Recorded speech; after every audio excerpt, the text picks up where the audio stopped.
This is Denise Moore coming to you live, folks, at 107.9 WELV, LP in Ellenville, New York.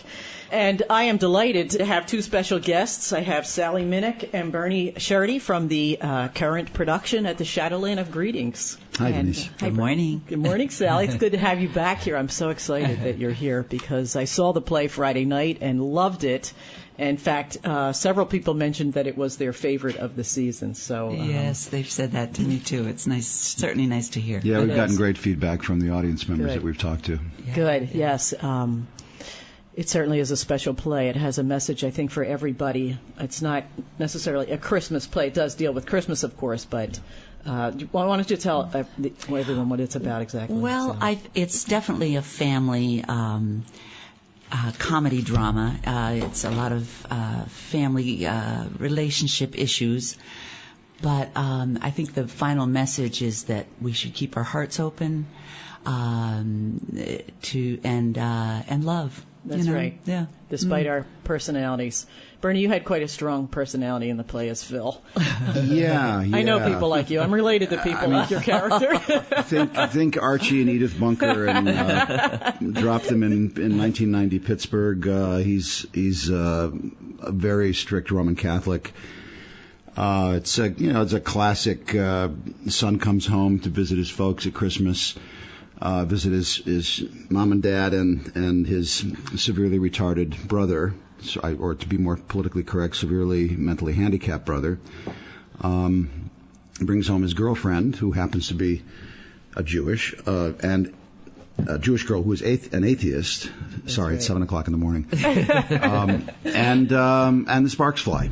Yes, they do. And just when you think it's this situation comedy-ish, very funny play, it suddenly takes this very sharp turn into territory that I won't reveal because that would give away the play.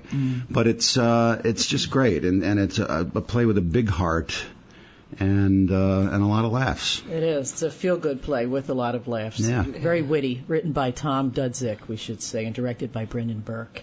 Yep. Who is an excellent director. I think you mentioned, Sally, last week that this play in the hands of a less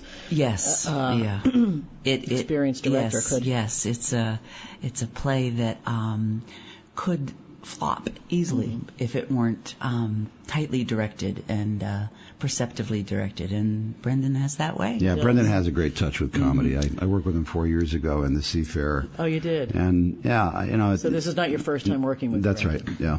But this is your first time at the Shadowland, Bernie? Is that No, correct? no. It's I was here 4 years ago in Brendan's production of The Seafarer. Ah, The Seafarer. Yes, right. Yes. Okay. We forget, but that was a wonderful play. Denise is on the board, so she's seen it all. Oh, okay. All right. 20 years now. I just love the Shadowland, and I'm so proud that we keep this beautiful theater. It's such a jewel here in our town. It's so important to Ellenville. I come from a busier and a more affluent area, and we lost our theater. It went bankrupt last summer, the Surflight down in Beach Haven, New Jersey. I don't know if you know that area, but it breaks my heart when I saw that bankruptcy sign on there. And it was closed all summer. Yeah, a lot of not-for-profits have really struggled in this last 8-year time frame since the economy I hope it comes back. took a turn for the worse. I mean, there are, to my knowledge, no other professional theaters in this wide region. I mean, Forestburg has some summer. That's right. But I think that's different. Yes, it's different. Yes. And this is a year-round professional theater, and it's 3 minutes from my house. You can't beat it. Your performance was so good, Sally. Your natural nurturing came out, especially with the character Mikey. I'm not the only one who said this. Someone else said this. That was so real that it was heartwarming to see that. I certainly. I mean, there's an edgy side to her too, and there is. Brendan had to help me bring that out. But the nurturing part. After being a nursery school teacher for all these years and a mother, it was so easy. And I just loved Mickey. I mean, I was sitting back one of our final rehearsals watching The Exorcism. Oh, sure, maybe I'm giving too much away. But, and I just wanted to go up and scoop him up. He's just too dear. Yeah, what he a performance. Does. What a Yes, difficult- yes. David Yashin is amazing in this role. Yeah. He's just wonderful. phenomenal. Yes. Right from the start, from the very first rehearsal. He's played the role before. Played it at a theater in Philadelphia. Okay. So, and one of the reasons he auditioned for this is that he loved it. He loved the play, loved the role. And when he heard about this, he came up and auditioned for This is the for kind of Brendan. thing I love learning that you wouldn't know otherwise. And Bernie, you're very edgy too, but underneath, there's a teddy bear there. Comes. Yeah, he's an angry guy. He's got a lot to be angry about. And for reasons that come out later on in the play. Yeah. But he loves his son, and he'll do Loves anything him to protect dearly, him. yes. And what's great about the play is that it sets up these extreme circumstances that make it possible for these people to be completely human and therefore completely funny. Yes. And it's a delight. Just get on the ice and slide around and fall and keep getting up and let Dudzik's magic do its thing. Yeah. It reminds me of those in actors training. You do trust. I mean, being in a play like this just reminds me that those trust exercises where you go up on a ladder and have the other actors catch you. I mean, I don't know why it never really hit me as much as in this play. A few days ago, before we opened, I thought, we're gonna go out there, and who's gonna catch us if we fall? Of course, we catch each other. You do. Yeah, you do we it very really well do. too, because you're right. There are moments that you are taken aback as an audience member, and you sit there thinking, what just happened? Yeah. That's the magic of the play. Yeah. And then you get it. Yeah. And it's a wonderful message. Yeah. for To hear the audience fall into it or buy into it, it takes a little bit, but all of a sudden you realize we realized, at least I did yesterday, that we had 150 in the audience, having an audience for comedy, the comedic parts of it are so important because it breathes oxygen into your performance on the funny side of it, and it's that play. And our Sundays are usually a very tough audience. They were with us. As it turned out, our Sunday audience was our best by far. So far. Yeah. And that has largely to do with the size. I find that when audiences are smaller, people aren't quite sure. They feel like their particularly their vocal responses stick out a little bit more when the audience is small. So people tend to sit on their responses. If it's a bigger audience, there's usually a spark plug or two, gives the rest permission to just let loose, and that's what you want. That's what you want. Yeah. But often on Sundays it's an older audience, and you never know how. But that also will go. They appreciated some of the senior citizen angle. That's what I was thinking. Comments about the depression. They can relate right that hit. Yeah. They related to it. Yeah. This is a bit of a gamble on Brendan's part and the board, as I'm sure you know. Yes. Because this is the first time they've ever done a show in this time slot. They've never done a December production before. And Brendan's had his eye on doing something for the holiday season for a long time. And it wasn't until he came across this particular script that he felt he'd found one that would work for this theater. He didn't want to go the traditional route of A Christmas Carol or A Christmas Story, or So and I think he's picked up a great vehicle, and the hope is that this is going to become a seasonal regular, and that there are plays out there. We struggle. We have since the beginning doing a play with a limited number of cast members because of costs of production. So people ask all the time, "Do more musicals?" They say to me, and which I don't really care for anyway, but. We can't. We simply can't. So finding a play like this with a lot of meat on the bone is and a small cast. A small cast. Very good. Very good. But hopefully it will continue. And he did take a gamble, and that is part of our mission at the Shadowland. It's not to do the same old thing. I'm not knocking Forestburg, but that's what they do. That's a summer stock, and they entertain. They're there to entertain, not necessarily. Safe choices. That's right. Where they basically meet people's expectations and don't challenge the audience in a way that makes him say, "Oh wow, that's great. This is something I would never have expected to see," and I'm so glad I saw it. That's right, exactly. That's precisely what this is. Exactly. Yeah. And that's our mission, and that's an important thing. So we do throw a musical in because we try to do something for everybody. Is what the Shadowland tries to do. There's a special holiday gift for Ulster County residents who would like to attend the show. If you come on the Thursday performances either this coming Thursday, the 10th, I believe it is. Do I have that date right? Yes. Yes. Thursday, December 10th, or the following Thursday, the 17th. You get to attend for half price. And that's for Ulster County residents, I believe, under the age of 40.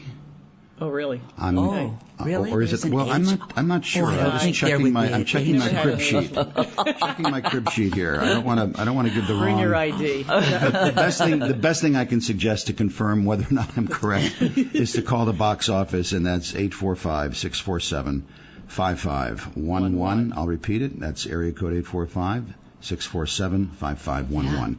Bernie, I don't think we can stand for age discrimination. I think well, in all honesty, I think I do remember reading that at some point, whether that ultimately became the policy. Okay. And it has to do with the fact that there aren't enough young people attending the theater. It's I can't tell you. I performed in theaters all across the country in Canada, and it gets a little disheartening when you look out over the sea of faces and you see a lot of blue hair, a lot of gray hair. And you don't see as many young faces as need to be out there in order for theater to continue to grow and thrive. Yeah. So I would say that throwing this out to younger people as an incentive to go is a. Isn't it funny that we're calling all those under 40 younger people? That's true, but that's why we've always had the Pay What You Can program on Thursday nights for people who cannot afford, and we also have a very active academy for youngsters. Under Andy Walter, which has grown and grown. We have over 100 students in that academy now. And it reflects in our own school performances, too, because many of these students... Yeah. That's where you light the flame. Yeah. Is wonderful. And the parents are involved in the technical aspect, so we have some very good people locally who are involved in lighting and the technical... And keeps the excitement of live theater alive. Yes, it does. Yes, it does. So we have Miss Sally here, whom everyone knows and loves here. But Bernie, why don't you tell us a little bit more about yourself, your background? Because I came to theater late. I started at the age of 24 on a dare. I was working in a county government job in Binghamton, New York, which is where I grew up, and I was not very happy in my job. There was a secretary in the office. To this day, I remember her name, Maureen Kroom, who was the daughter of the county sheriff, or the Vestal town sheriff. She was a bit of a yenta. She was into everybody's business, and she would not leave me alone, knowing that I wasn't happy in my job, and thinking that something that might perk me up would be to try out for this community theater production of The Fantastics. I see. And honestly, and this is God's honest truth, I finally said to her, I will audition for this production just to get you off my back. And I was cast as El Gallo. It turned out to be the first of 3 productions of El Gallo that I did over the next decade. Yeah. I happened to be entering the local theater world in Broome County at a time when the university there, SUNY Binghamton, was just setting up its cabaret theater off campus, the 300-seat cider mill playhouse in Endicott, which is part of the Triple Cities. Okay. And I was on the ground floor as one of the local actors who became a regular. I was a core member of the company by the second season. And after 14 seasons, my affection for the work grew, and I'd like to think my ability, and I decided to set my sights high, and I applied to Yale Drama School. Entered fairly late, and most of my classmates were quite a bit younger than me. Interesting. And I got my MFA from Yale in '92. Got an agent, got my equity card, my third year. This is what you do now. You live in New York and you do this. Yeah, it's in my life. It's completely changed my life. You see that, students? Are you listening? Follow your dreams. Do what you love doing. Yeah. That's wonderful. Yeah, absolutely. Yeah. It's not. It's been a tough haul. I've had great years. I've had tough years. Mm-hmm. But it's been a joy from beginning to end. I'm teaching now. Oh, you are. I teach at SUNY Oneonta. I teach Introduction to Acting, mainly to non-majors, who are a joy to work with because they come in without any of the sort of prima donna attitudes that some people tend to bring into. And bad habits. And I'm happy to say that some of my students who are not majors or had not even acted before are either taking it as a minor or even a major. Wonderful. Talented people who didn't know much as I didn't when I was 24 and tried it out, that I had a thing for it. You had a thing for it, and you're a natural. It comes through loudly and clearly. Well, I have a lot of fun up there. Yeah, yeah. In the basement. Yeah, starting off in the basement. Yes. I won't yell at him this morning. Well, it's a delight. So, why don't we take a little break here and hear from the Frank Loud Big Band Hanukkah Groove, and we'll come back in a minute.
Okay, and we are back live on the air with Sally Minnick and Bernie Sherity from the Shadowland Theater in the current performance of Greetings by Tom Dudzik, directed by Brendan Burke.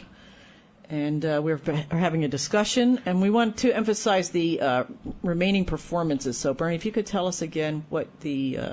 Yeah, we have 8 more performances remaining. That's Thursday, Friday, Saturday, and Sunday for the next 2 weekends. The dates specifically are the 10th, 11th, and 12th, and the 17th, 18th, 19th, and 20th. We close on Sunday the 20th. The curtain times are at 8 o'clock, Thursday, Friday, Saturday, and at 2 o'clock on the Sunday matinees.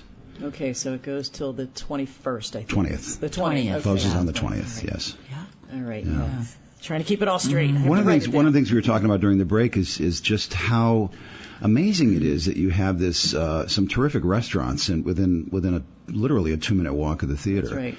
I've had friends come in from out of town who are stunned at the quality of the restaurants, yes, and it just brings to mind a bigger question or observation that how absolutely important it is to have a performance venue like Shadowland as a magnet for business. Yes, for bringing people into the So let me just say that if you're a local business person and you want to see this economy grow, you need to support this theater. It has grown by leaps and bounds. I was stunned when I learned that Brendan had taken on a $1 million capital campaign to make improvements to the theater. I can tell you that in this 4-year interval, we've gone from having to use the basement of the theater with a dirt floor. Dirt floor, pipes. I remember that. Yeah, I mean, bad plumbing. Yeah. Now we have real dressing rooms and a real green room. Beautiful, I think, it's a real functioning theater. So you see a big difference from 4 years ago. Huge difference. Yeah. Yeah. And the existing things that were maintained, for instance, and this may not sound like a big deal, but I promise if you experience the difference, you'd say, wow. And that's the acoustics in this theater. Yeah. It is one of the best theaters acoustically that I've ever worked in, and really? I've worked in scores of theaters. It's a 185-seat venue where you can hear a stage whisper anywhere in the theater. Yes, you can. And there's not a bad seat in the house, really, it's not just a cliche. It's a very intimate space. And for a production like this, which is basically a family drama comedy, or I should say a comedy with a wonderful dramatic touch, it gets very poignant. And it's a space where that kind of dynamic in a script can really land. I mean, you can feel it, can't you, Sally? Yeah. You're up on stage. You know when those moments are coming, and you really sense when the audience has just been taken. It's just taken a gut punch. Pin drop. I mean, it's magical. They're just stunned. Is. Yeah. And they don't want to miss a thing. And you can't even hear a breath. Yeah. It's just fantastic. And a live theater. I mean, there's nothing like it. A lot of work was put into that theater, and I do want to say that many of the business people in town have kept the theater going. The board members and the business people have been very supportive, and that's why it is still there.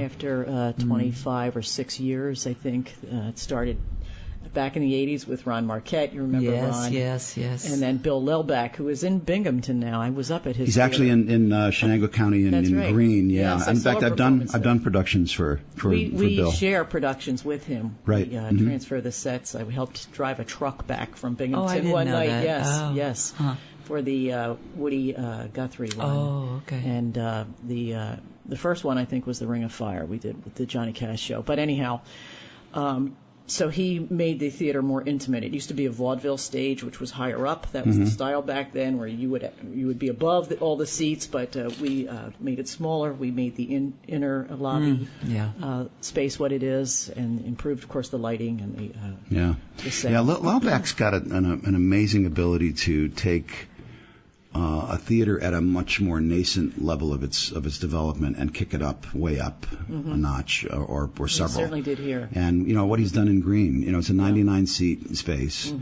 and you walk into what is it's an old Raymond Corporation warehouse, And until you walk into that space, you think you're in just another exactly. sort of That's true. That's true. industrial building. Here. Yes, I can attest Well, to that. And then suddenly you're in this fantastic space Yes. with great production values, an audience that's raked at a sufficient angle that I think the furthest seat from the stage is maybe 25 or 30 feet. That's right. It's just amazing. Well, you have to bring back Ron Marquette in this conversation because he found this abandoned theater up here. He did. He's the one that had the original vision, and he's no longer with us, but he had that sparkly spirit that said, we can do this. We can have professional theater here. And he brought actors up from New York. And Right. Andy Walter and Robin Smith, who is now on the board. She has Captain Schoonmaker's Bed and Breakfast in High Falls. They are the two original people from the only two left. Right. I remember one of the first years I auditioned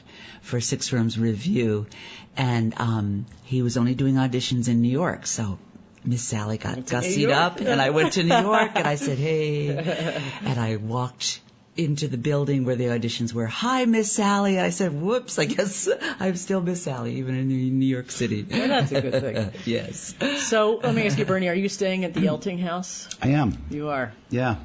Right. It's too far to drive. Sure. Yeah. I mean, it's like just under 2 hours to drive to Binghamton. Of course. And I teach 2 days a week, and that's a 2-hour drive from Oneonta It's been on the here. road a Right. lot. So yeah. I've Well, been that running house around. I want to mention was a labor of love. We painted. I've cleaned that house many times, but it was the bank donated it. We asked. Yes, I understand. Yeah. Oh, okay. In fact, when I was here 4 years ago, I think we were among the first, if not the first, cast. Oh, is that right? To actually use it. Yeah. It's I know a the nice kitchen place. was brand new. In fact, I Yes. think I may have the distinction of being the first to set off the smoke alarm. Oh, is that right? I mean, really, the fire department came running and everything. And it's a probably, beautiful kitchen. I think Bernie's quite the cook there, so yeah, he loves to cook, so Oh, yeah. that's right. You mentioned something Yeah. about kielbasa, I think. Yes. Well, you're a vegetarian, so how would Right. you know? But he did bring stuffed It grape smelled good, leaves right? too. Yeah, no. You know, it's funny you should mention that because I'd forgotten. You know, when I first read this play, when Brendan said, "Please take a read and think about coming in and reading for it," it's my world. I grew up in a very heavily ethnic Eastern European community.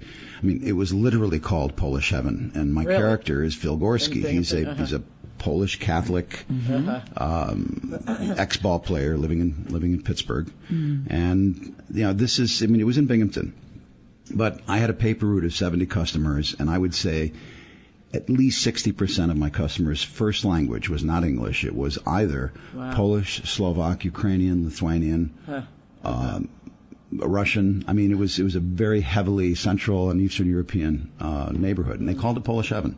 It was on the side of a hill. A lot of the homes were on very steep streets, and it was an amazing neighborhood to grow up in, and there were many Phil Gorskis who were my customers. So this role is perfect because you're not even acting. You're just I'm just channeling the old energy from the old neighborhood. Yeah. And Sally too. Yeah, with her well, part. he found this Vermont girl who had cows breathe on her. I love that. The do cows too. breathe on the baby. Yeah, when she looks at me and says that, I'm thinking she's actually had cows breathe I on her. have. I'm telling you the truth. We won't tell you. We won't tell you what that line's about. You have to come and see the play. Yes, right. That's right. So we hope you do, because it is a wonderful play. We're going to have to wrap things up here because I have to go next door and get the library up and running.